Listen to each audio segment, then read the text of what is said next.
likes you. Nobody. Doing everything you do. Good evening, everyone. Welcome back once again to Vicious Rants. And of course, I'm your host, your YouTube messiah, and often imitated, never duplicated superstar Tim Vicious. And we are going to be going over the Raw this week. It was in Hartford, Connecticut. Much to my surprise, because, not going to lie, I must have misread it first. When I wound up looking it up, I thought it was going to be like I thought it was going to be in Stamford, but it's in Hartford. But either way, it's in Connecticut. That's WWE's backyard. Because reason on why I thought Stamford was because their headquarters is in Stamford.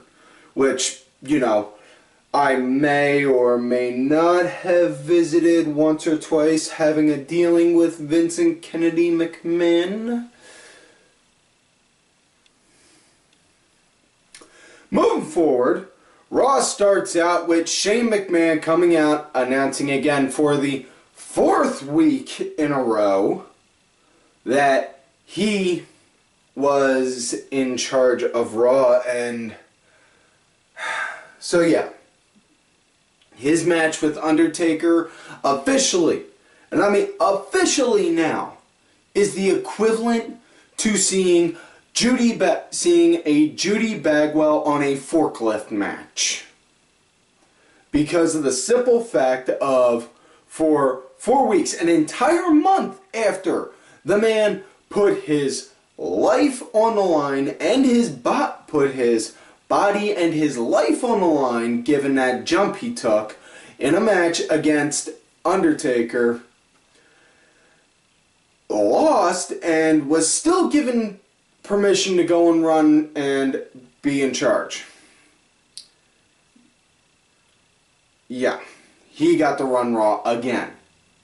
This has been a serious issue with me. If you've been following for the past 4 weeks, this is something I've been seriously pissed about, because why the hell would you do that? That's like telling a kid, best analogy, a parental analogy even, telling your kids, don't go throwing toys in the house. Don't go throwing toys in the house, you'll break something. Don't go throwing toys in the house, you'll break something. And then say to them, hey, let me see that. Let me go and see that action figure. Toss it to me.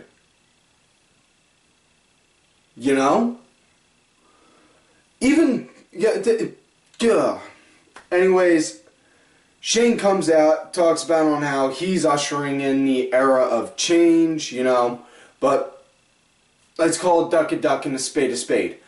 Shane's been on. The ratings haven't skyrocketed. The stock prices ain't jumped like immensely, And NBA playoffs were going on. You had presidential debates. Not a lot of stuff that was going on that was relatively interesting at that time was making people want to switch away. Wrestling fans who say, oh, I don't watch Raw. It's not like I'm going to miss anything. No, those guys did. But nothing big in the long run. But yeah, Shane's talking about on how that and all, and then out comes Stephanie. Hello, Steph. MILF in charge. She comes out, talks about on how she's Stanford's very own loving daughter because she was born at Stanford Hospital. And that, it's not Shane's ring, it's their ring, and they're going, and we'll find out next week on who's going to be in charge of Raw. Courtesy of Vince McMahon. In which case, Vince, remember, we got a deal. You want the rants, you give me Raw. It's that simple. All you gotta do, put that in writing, it's all yours. So they're doing that, Shane goes, and I don't know, this could just be me, but compared to Shane's promos from before he left, he sounded a little more energetic, a little more faster talking, but now he seems a little more slower paced, a little more calmer and a little bit more of a monotone type of voice. Instead of coming off fast talking, you know, flying off like that, you know, like, oh yeah, I'm gonna get you, boom, boom, boom, boom, kind of attitude. Yeah, that's it, but Shane winds up saying, well, this is still, for tonight anyway, it's my ring, so I'm going to ask you to leave. Security, and then out comes security to go and escort Steph out, and they walk her out. One of them puts their hand on her, and then next thing you know, bam, gets the bitch smack of doom, and then one grabs each arm and walks her out as Shane sings na na na na hey hey goodbye. So I'm thinking what it's looking like from here. We're going to wind up getting a match between Tripp and Shane coming up sometime soon. Possibly, my money, if not at Extreme Rules, or, you know, some point after that, going from Extreme Rules, somewhere between Extreme Rules and SummerSlam, I think we're going to wind up getting a match between them two. You know? But, yeah. So, they end it with that, and on with the first match of the night. It is AJ Styles versus Sheamus, which, you know, I thoroughly enjoyed this match. You know, it was a good physical type of match, you know. Sheamus, he was, it was like, Sheamus, he was like throwing out his brute force, you know, and the second Styles would go and start to pick up momentum, it was, you know, Sheamus would just counter it by throwing out that force, you know, just wham, hitting him, and just like going, and didn't look stiff, but it looked like he was throwing power in it, which, you know, I got no problem seeing a power guy going up against a high flyer guy. You know, those type of matches, they can be good if you book them right. And, yeah, that's it. Sheamus, he was in control for a good bit of the match while working like that, which, you know, kind of reminded me almost in a sense like when Styles was going against Jay Lethal in his last televised ROH match, you know, at Final Battle. You know, it's where Lethal was pretty much running the show on that. And much in the same way it looked like Sheamus was running the show. But it was a good match, well enjoyed it, you know, but, and wound up coming to be with Styles, he wound up getting,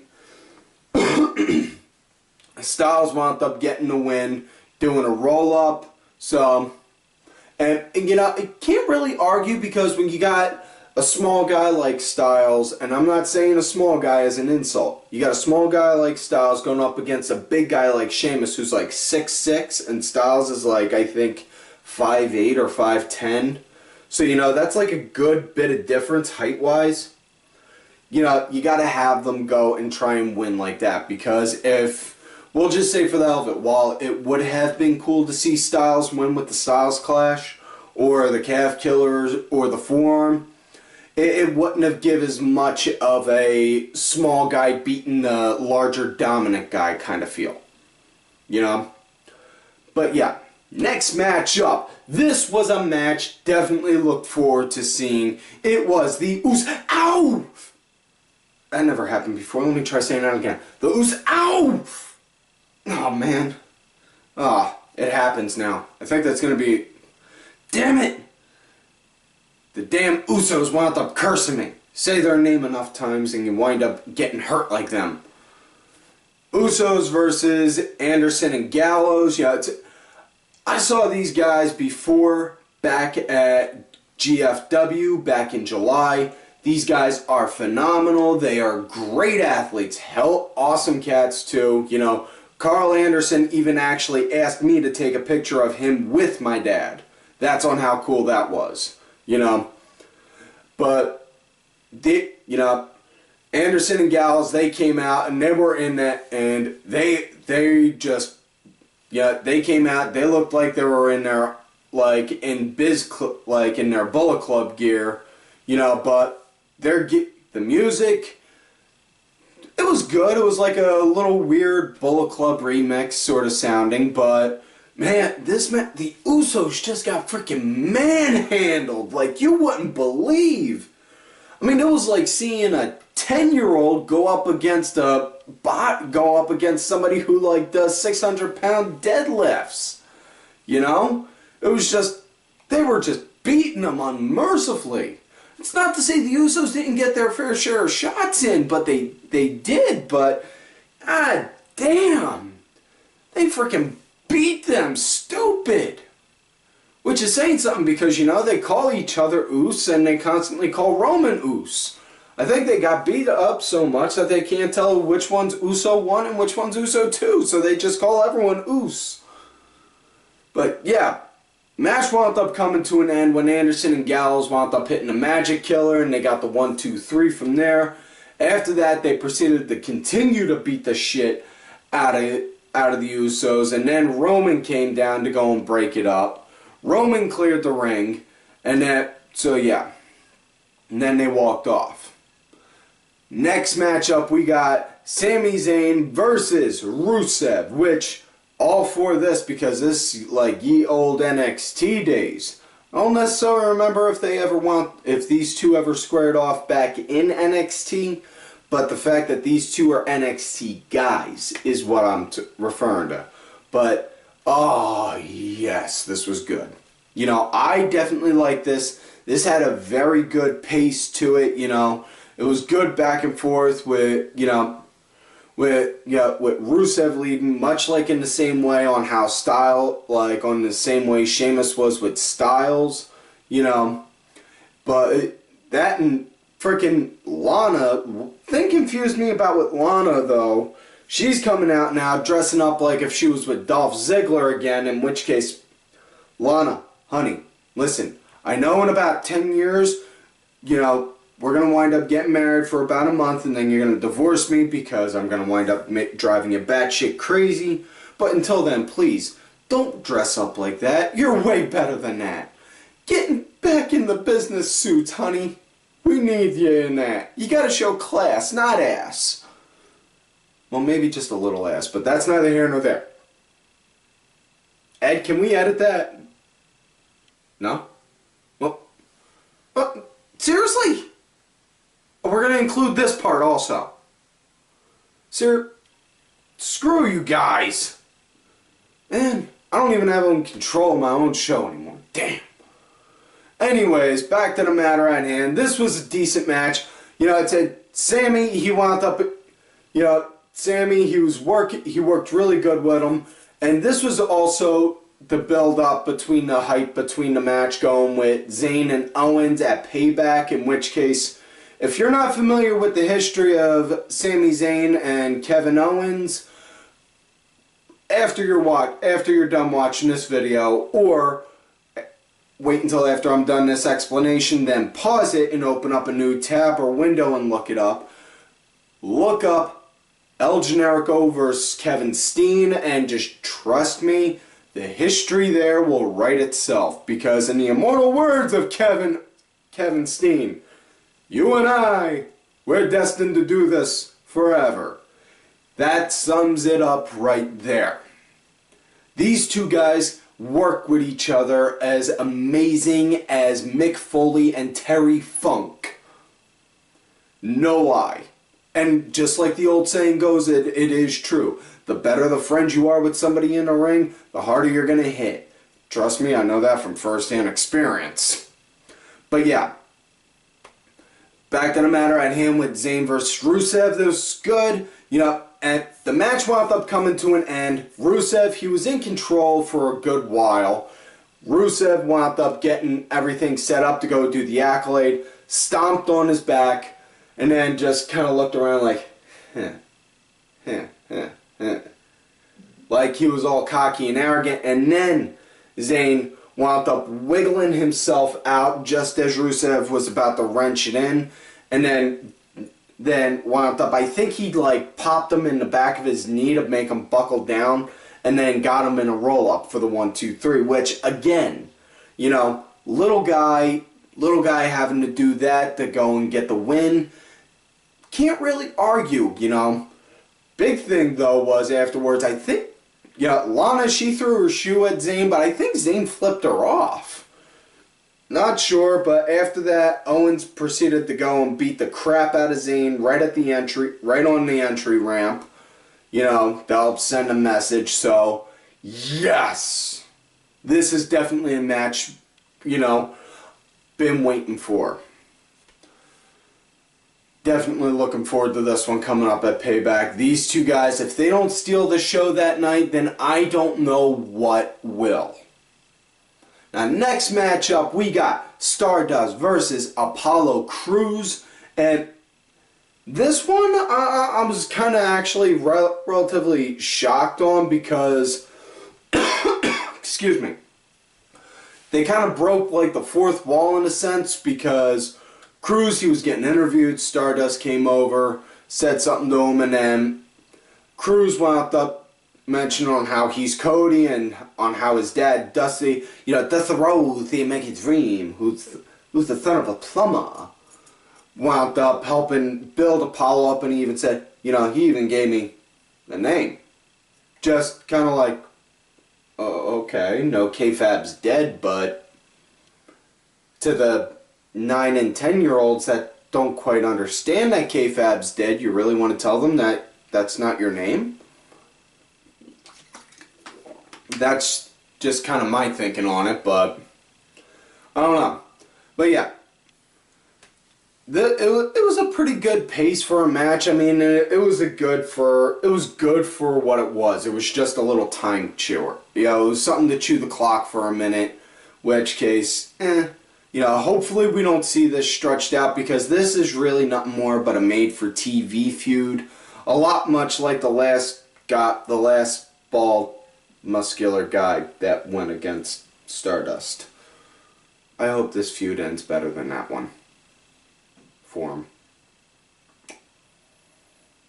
Anyways, the match ended with Crews doing the spinning sit-down powerbomb, which, gotta tell you, for a guy that's like 240, he freaking moves around like he's a good 180, and it's just like, fuck! Like a Jedi mindfuck. But yeah. Next matchup we got after that, it was Natty versus Emma, and Charlotte, she was sitting ringside. I wish I could say this was really a match, but it was really just too short of a match. I mean, the biggest highlight of it was it looked like Rick's face was frozen, like on how your mom would always tell you, if you keep your face like that too long, it'll be frozen. Rick's face was just like this the whole time. And it was just kind of like, I was just watching like, the fuck? Is Rick's face frozen? And, sorry about that. My face was starting to freeze like that. But yeah. This was way too short of really to call for a match. There was a couple shots here and there between each other, but it ultimately came to an end when Natty wound up blocking in the sharpshooter right on Emma, right in front of Charlotte to go and try and send a message. So, match, Natty got Natalya, wound up getting the win. Yeah. So yeah, there's that. The next matchup, it was the main event of the night. It was Roman Reigns versus Alberto Del Rio. And yeah, you look over the card over the course of the night on how it worked out. Each member from the League of Nations played one part during each of the show.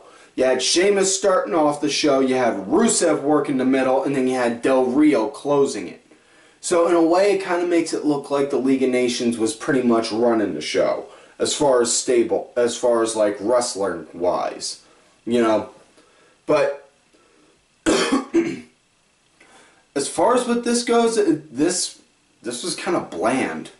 This match was kind of bland, and I know I try and give on how the crowd reaction is a little bit of leeway because ever since they switched to HD, the audio for the crowd just never really seemed to quite pick up the same. Yeah, but it didn't really sound like they were that into it. You know? I mean, Del Rio, he had a good bit of control during the match, but it was just, match quality-wise, it was just, You know? Wasn't really like, they were trying, you know, they were trying to be like that person that's giving 90% and fighting to give that extra 10, but instead they were that person that was giving 40 and trying to give an extra 20. You know? But, yeah, this was just, ugh.